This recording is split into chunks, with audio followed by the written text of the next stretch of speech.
Bonjour et bienvenue sur Original Comics. Quoi de neuf en comics indépendants cette semaine? Et oui, ça fait quelques temps qu'on n'avait pas pris le temps de vous présenter ce qui sort un peu plus de l'ordinaire, ou en tout cas de ce qui sort de DC Comics et Marvel. Et du coup, on va prendre un petit peu le temps de vous présenter tout ça. Surtout que cette semaine, c'est l'arrivée d'un volume que vous attendiez sans doute avec impatience et qui a déjà eu un gros succès chez nous. C'est l'intégrale des Tortues Ninja chez AI Comics, la ressortie enfin de la série, rebootée des années 2010 des Tortues Ninja, que AI Comics nous avait déjà proposé en volume il y a à ses débuts, et qui aujourd'hui décide de donner un petit peu peau neuve à tout ça avec cette intégrale. Du coup, pour cette série, elle a été commentée un petit peu en large et en travers, donc je ne vais pas trop rentrer dans le détail, mais sachez qu'elle est vraiment géniale. C'est une espèce de version vraiment ultime des Tortues, qui vont aller chercher toutes les différentes itérations des personnages pour faire un grand mix et nous proposer le meilleur de ce qui peut en ressortir, de prendre le côté un peu plus sérieux et noir des comics d'origine, les personnages qu'on a pu naître dans les séries télé, l'ambition des films ou toutes ces choses-là, et vraiment proposer un grand mix et une série qui gagne aussi toute sa puissance et toute sa justesse dans sa longueur, parce qu'on va vraiment voir les personnages des Tortues évoluer au fil de l'eau, grandir, on va voir les personnages évoluer, changer de camp et beaucoup d'autres choses dans ce genre-là. C'est vraiment sur la durée que la série est géniale, et elle est à retrouver et à suivre dès maintenant dans ce format intégral, si vous l'aviez manqué et que vous voulez maintenant prendre le train en route. Mais ce n'est pas la seule sortie de cette semaine chez AI Comics, parce qu'on peut également retrouver le troisième et dernier volume de la série de science-fiction We Only Find Them When They're Dead, la magnifique série space opéra de Halle Wing et Simone Di Meo, qui va nous plonger dans un monde où les dieux ont disparu et semblent morts, mais un équipage est persuadé que ce n'est pas encore le cas et décide de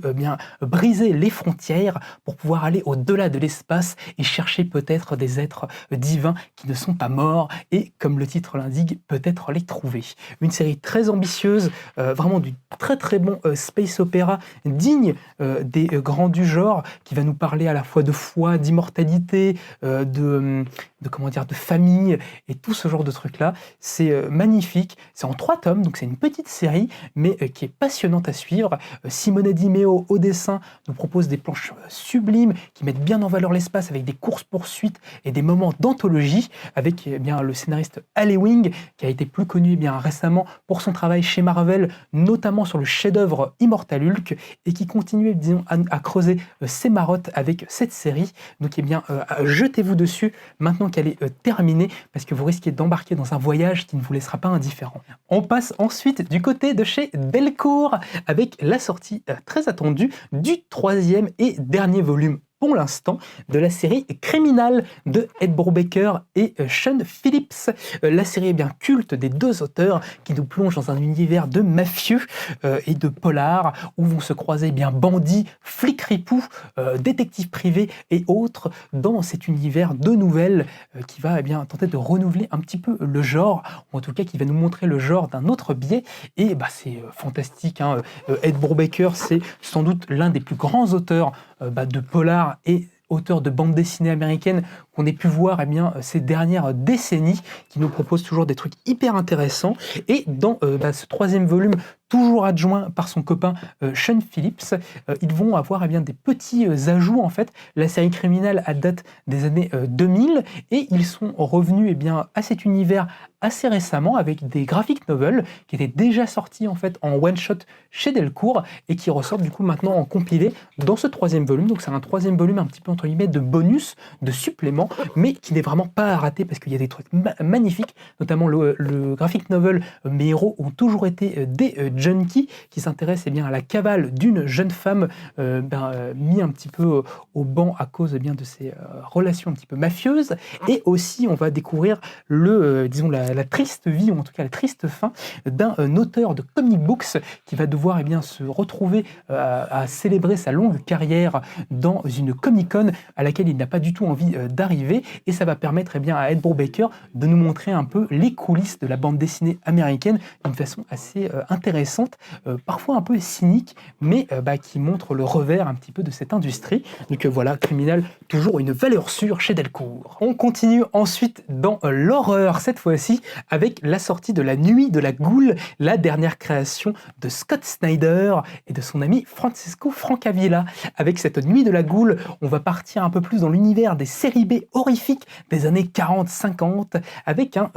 cinéaste un petit peu raté qui va être obsédé en fait par un film qui s'appelle La Nuit de la Goule et qui a pour réputation d'être un des films d'horreur les plus incroyables du genre. Et il va donc partir dans une quête avec son jeune fils pour pouvoir retrouver le créateur de ce film et pouvoir en apprendre tous ses secrets. Et alors qu'il arrive à son but et qu'il commence à découvrir la sombre histoire derrière ce film, il va peut-être comprendre que s'il a disparu et a été détruit, ce n'est pas pour rien et que la goule du film est peut-être beaucoup plus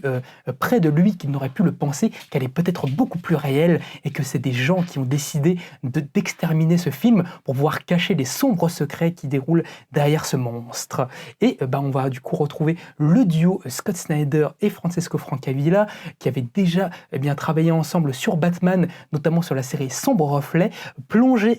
dans les séries un petit peu de genre des années 50 pour nous proposer un hommage vraiment magnifique, hyper intéressant, justement, qui nous montre un peu le monde du cinéma, qui nous propose quelque chose de vraiment d'assez glauque, avec un monstre, la goule, qui vraiment est digne des grands monstres d'horreur, par exemple de la Universal, avec le monstre de Frankenstein, ou la créature du Marais, Dracula, etc. Et c'est hyper réussi. Si vous aimez bien ces films-là, si vous aimez bien les films B et tous ces trucs, si vous êtes un petit peu un sale gosse des films d'exploitation, l'univers de La Nuit de la Goule devrait vous plaire parce qu'il y a vraiment des choses assez glauques et assez suintantes qui en ressortent. En plus, mise en scène de manière vraiment brillante par Francesco Francavilla qui a un trait un peu justement vintage qui sied parfaitement à ce genre de récit. Donc je vous conseille de ne pas rater La Nuit de la Goule. Restons dans le genre, avec quelque chose de peut-être un petit peu plus joyeux et malicieux, avec le Guilt de, j'ai un petit trou, de Alyssa Winke et Morrissey, un ouvrage qui nous vient tout droit de l'éditeur Aoi Comics et qui va nous raconter l'histoire de deux femmes qui ont la capacité en fait de voyager dans le temps, qui après disons quelques petits ennuis vont se retrouver en fait au temps de leur jeunesse dans les années 70 à des moments de leur vie qu'elles n'ont pas forcément envie de revivre, mais vont être obligées car elles sont piégées ici et que l'une va être, disons, piégée face à un mariage qu'elle n'a pas du tout envie de réaliser et une autre face à une secte qui ne lui veut pas que du bien. Une série vraiment assez chouette, assez fun, avec quelques moments d'émotion qui marchent vraiment du feu de Dieu, dessinée par le très bon auteur français Morrissey, qui est beaucoup plus connu dans l'univers du comics pour avoir co-créé le personnage de Old Woman Harley avec Frank Thierry chez DC Comics. Donc du coup vraiment un petit récit de genre vraiment pas piqué des hannetons et qui sort un petit peu de l'ordinaire. On termine cette petite présentation de Delcourt avec une salve de suite, avec pas mal d'ouvrages qu'on adore et qui continuent leur petit bonhomme de chemin chez l'éditeur, notamment le génial Monstress, cette série de space fantasy matinée de steampunk, vraiment magnifiquement dessinée par la dessinatrice Sana Takeda. Ensuite, on a le sixième et dernier volume du Oblivion Song de Robert Kirkman et de Lorenzo Di Felici. Excusez-moi, j'avais des petits trous. Voilà, donc série plus d'horreur, science-fiction, plus ou moins dans un monde un peu post-apocalyptique qui avait vu une ville en fait être transportée dans un monde, disons, une espèce de dimension alternative horrifique et dont en fait certaines personnes ont pu revenir dans notre monde, mais d'autres pas. Et on va suivre l'histoire d'un héros qui, lui, justement, s'est donné pour mission de secourir un petit peu tous les gens qu'il peut, sauf que il peut pas rester aussi longtemps dans ce monde alternatif qu'il le veut, donc il est obligé de faire des salves, et on va voir bien un petit peu sa quête et voir comment il a peut-être des liens avec ce qu'il s'est déroulé. Une série vraiment très très cool, magnifiquement dessinée, qui conclut son petit cycle en 6 volumes. Et enfin, on a aussi le plaisir de retrouver le 3e volume de la série Radiant Black, le Super Sentai super-héros de Kyle Higgins chez Image Comics, qui nous propose un petit peu une sorte de mix entre du héros à l'américaine et du héros à la japonaise, dans des trucs vraiment hyper grandiloquents, très très sympas, qui font un petit peu penser à Invincible, avec un univers étendu qui semble bien passionnant. Et un auteur qui continue de nous montrer son talent après avoir bien scénarisé les Power Rangers chez Boom Studio pendant plusieurs années. On arrive ensuite chez l'éditeur Comics Initiative, avec notamment moi un ouvrage que j'avais hâte de voir arriver chez nous, c'est Orphan et les 5 bêtes de James Stokoway, une histoire un petit peu héritée des grands films d'arts martiaux hongkongais des années 80 qui vont nous plonger dans une vallée qui a été attaquée il y a de cela des lunes et des lunes par un mal ancien qui a commencé à tout ravager sur son passage, et un vieux maître a décidé de former 5 experts en arts martiaux pour pouvoir combattre ce mal. Cependant, alors que le combat fait rage, nos 5 héros vont être contaminés par la noirceur de ce mal et commencer à répandre l'infamie et la terreur sur la vallée qu'il s'était promis de protéger. Le vieux maître, alors déboussolé, va décider de recueillir une jeune femme et de l'entraîner dès sa plus tendre enfance pour en faire son héros et sa guerrière, qui va partir à l'assaut de ces 5 bêtes afin de les purifier et de sauver notre vallée. Un ouvrage vraiment hyper cool, vraiment très orienté baston, avec l'auteur James Stokoway, qui est vraiment un maître dans l'art des gros bourre-pifs et de la générosité, de bonnes scènes de combat. On sent que là-dessus vraiment il est très influencé si vous êtes connaisseur, par les films un petit peu de Chang-Chi, par les grands ballets opératiques de John Woo ou de Tsui Hark, et ça nous chez Original Comics on est très fan, et du coup on adore. Il a un trait un petit peu particulier, James Stokoway, mais vraiment quand on est plongé dedans, c'est de l'or en barre. Et donc vraiment, si vous aimez ce genre de truc là, si vous avez aimé des récits justement très généreux en action, comme le doux Powerbomb de Daniel Warren Johnson, jetez-vous également sur ce Orphan et les 5 bêtes. Je pense que vous risquez de ne pas être déçus. Allons voir ensuite ce qui se passe du côté de Black Reeve Studio, avec la sortie du 1er volume de Erratic, la dernière création du génial Carey Andrews. Dans ce récit-là, on va suivre la vie d'un jeune petit garçon de 15 ans qui arrive dans une nouvelle ville et qui a un petit peu du mal à s'acclimater, qui est quelqu'un de très réservé sur lui-même, un espèce de geek un peu loser que les autres n'ont pas forcément très envie de fréquenter, mais ils auraient bien tort, car en vérité, sous ses atours très timides, ce jeune garçon possède des pouvoirs. Effectivement, en fait, il peut chaque jour activer ses pouvoirs qui font de lui un être extrêmement puissant pendant 10 petites minutes. Pendant 10 petites minutes, il peut virevolter avec des décharges électriques tel un Spider-Man moderne et résoudre un petit peu les crises autour de lui. Et alors que, disons, des attaques de robots géants arrivent dans cette nouvelle ville, il va devoir peut-être montrer aux gens ce pouvoir qu'il voulait à la base garder secret pour ne pas s'attirer d'ennui. Il va donc vivre des aventures dignes d'un Peter Parker, mais twistées d'une manière un petit peu punk et irrévérencieuse, comme Carey Andrews nous a toujours habitués dans sa carrière. Je vous rappelle que c'est notamment l'auteur de The 1%, une série qui voyait un riche aller dézinguer les autres 1% de la société qui s'accaparait toutes les ressources. Ici, je vous dis, il y a un côté un petit peu punk, un petit peu de biais, qui est vraiment hyper intéressant.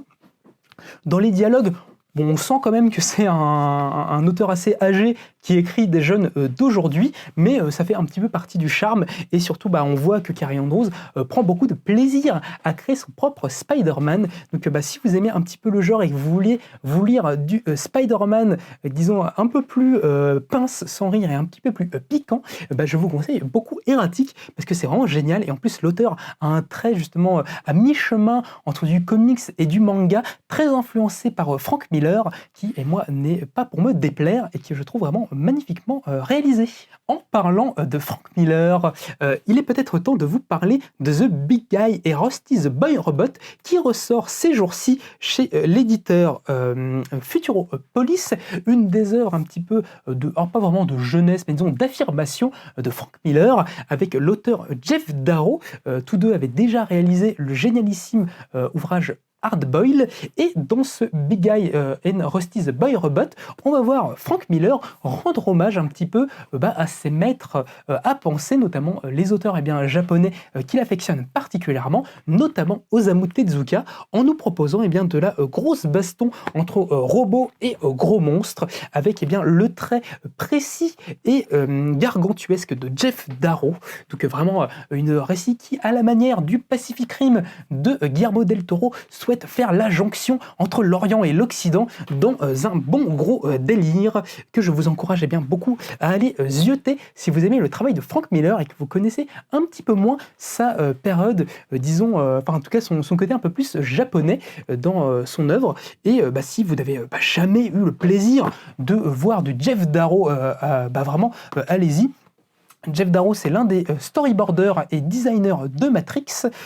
qui a fait et un des élèves de Moebius. Donc c'est quelqu'un qui connaît plutôt bien son domaine et qui nous propose, comme à son habitude, des planches gargantuesques dans ce Big Guy et Rusty the Boy Robot, qui avait eu le droit il y a quelques années, je crois dans les années 90, à une petite série animée et même à des crossovers avec Godzilla. Donc que demander de plus? Donc jetez-vous sur ce Big Guy et Rusty the Boy Robot pour compléter votre connaissance du grand Frank Miller. Et enfin, nous avons terminé ce petit détour par l'indépendant avec un ouvrage qui est sorti un petit peu plus tôt, comme pas mal d'autres que je vous ai présentés aujourd'hui, mais dont je n'avais pas eu le temps de vous monter les mérites. C'est les Alan Moore, les années 2000 AD, les Future Shock, qui nous est proposé dans un magnifique grand format par l'éditeur Delirium. Qu'est-ce que c'est? Que ce Future Shock, en fait, c'est la réunion des premiers travaux de Alan Moore pour le magazine 2000 AD, 2000 AD, magazine culte de science-fiction anglais qui a notamment vu la naissance du personnage de Judge Dredd et qui est un peu un des passages obligés des scénaristes de bande dessinée et auteurs en règle générale quand vous êtes anglais, qui avait vu l'arrivée de Alan Moore à la fin des années 70, plus début des années 80, sur pas mal de bouquins, notamment sur la série la balade de Halo Jones, qui est déjà disponible chez Delirium, et sur des ouvrages, des nouvelles qui s'appelaient les Future Shock, qui étaient des nouvelles de science-fiction qui étaient publiées dans chaque magazine, qui n'étaient pas un truc suivi qui était à la manière des contes de la crypte ou des trucs comme ça. Vous aviez à chaque volume un épisode, une aventure en quelques pages qui avait toujours un prémisse, disons un pitch alléchant et avec une conclusion toujours très surprenante. Et Alan Moore s'est occupé de réaliser ces petites chroniques pendant plusieurs années, dans laquelle il va pouvoir rencontrer pas mal des auteurs avec qui il fera sa carrière plus tard, notamment un certain Dave Gibbons, Alan Davis, Ian Gibson et beaucoup d'autres. Et donc qui sont vraiment super cool. Il y a un aspect vraiment très foisonnant dans ce Future Shock. Moi j'adore vraiment découvrir les petits trésors de Alan Moore au début de carrière, avant qu'il ne soit Alan Moore, le grand auteur de bande dessinée intouchable et tout ces trucs-là. Et quand il était juste Alan Moore, le petit stagiaire, ou en tout cas le petit freelance de chez 2000 AD. Moi, je trouve ça vraiment super chouette. Il y a plein de super histoires. Et si vous aimez justement un petit peu les anthologies et les trucs un petit peu punk et tout ça, je pense que vous réussirez à trouver des trucs qui vous intéressent dans ce Future Shock, ne serait-ce que pour l'aspect patrimonial d'avoir les premiers essais de Alan Moore dans l'art délicat du 9e art. Et bien voilà, j'espère que cette petite présentation vous aura plu, que vous nous pardonnerez du petit retard qu'on a pris sur certains des volumes, mais que vous prendrez quand même peut-être plaisir à découvrir certains d'entre eux. Il y a vraiment des grosses pépites dans tout ça. Vraiment, les éditeurs indépendants font un travail merveilleux pour nous ravir chaque semaine. Moi, je profite de la fin aussi de cette petite vidéo pour faire un petit rappel. En fait, peut-être que vous avez remarqué, si vous êtes venu en boutique ou si vous avez vu une précédente vidéo, on est en train de faire une espèce de petite enquête chez Original Comics pour apprendre à mieux connaître les personnes qui viennent chez nous, qui achètent sur notre site. On a créé un petit questionnaire pour ça, et si vous avez quelques minutes, 3 à 5 minutes pour y répondre en fait et nous permettre de connaître un peu plus, eh bien, vos habitudes d'achat, votre manière d'envisager, le comic book, la bande dessinée. Bah, ça nous aiderait vraiment beaucoup, ça nous permettrait de nous améliorer et de pouvoir un peu plus, eh bien, vous connaître, vous savoir quels sont les gens qui nous regardent, les gens qui nous soutiennent. Bah, ça nous intéresserait vraiment beaucoup et comme je vous dis, bah, ça nous aiderait. Donc bah, si vous avez ces quelques minutes à nous accorder, vous pourrez trouver le lien en fait d'un questionnaire dans le descriptif de la vidéo. On vous sera évidemment éternellement reconnaissant de le faire. Si vous l'avez déjà fait, bah, vraiment je vous remercie, ça nous fait vraiment chaud au cœur et sur ce, bah, comme d'habitude, je vous encourage, si ces ouvrages vous ont plu, à aller eh bien, les récupérer dans le descriptif de la vidéo ou bien à nous rendre visite au 49 rue Les Cépèdes pour pouvoir les miroiter ou eh bien, nous en parler pendant des heures avec nous. Et sur ce, eh bien, moi je vous remercie et je vous dis à la prochaine.